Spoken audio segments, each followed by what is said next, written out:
In this video, I'm going to be discussing yet another insane aspect of psychiatry. It's called lobotomies. It involves people like Freeman and Watts, and most of the other doctors would pass out when they saw Walter J. Freeman, the American neurologist and psychiatrist, performing lobotomies. And one of his colleagues, Dr. Watt, said that he went too far, and he helped him develop the idea for it. And this guy, had a gold-plated ice pick that he would stick into people's eyes, to their eye socket, and wipe out part of their brain and render them retards. Okay, now we'll touch on that later. First, let's look at how this came about. Aureliotherapy for general paresis of the insane was used in 1917. Barbiturate-induced deep sleep therapy was used in 1920.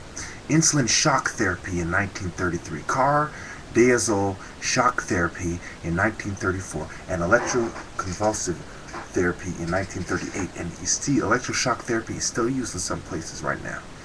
Now, if you talk about the Nobel Prize, in 1949, it was awarded to Antonio Egas Moniz for his contributions to a lobotomy, which is a frontal lobe lobotomy.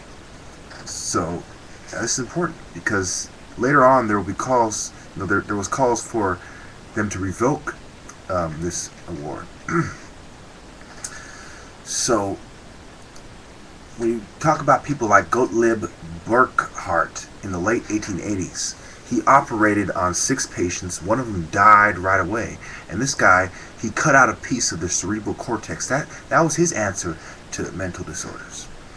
And he was inspired by Amaro Fiamberti, an Italian psychiatrist. So you see how this is a global psychiatric movement? It involves all kinds of scumbags who collude with each other, and they publish their evil results and expect you to buy that bullshit. And so you see that when World War II was taking place, 1939, 1944, okay, this is right after that, 1945. This guy was testing his ice pick on grapefruits and other cadavers, okay? So it is widely accepted that these people were sickos. In the dictionary of psychiatry, or the psychiatric dictionary, it was recorded that lobotomies are of great use for even disorders which aren't mental disorders. Now, just like in some videos, my lens is blurry. You can't let the Illuminati control the view that you perceive the world by smudging and smearing your lens. Don't let them do that, because we know that their propaganda is full of shit. When we allow them to indoctrinate doctors and to spread their propaganda through the people that you trust, some of the people that you trust the most, and to use people that we consider smarter than us and who are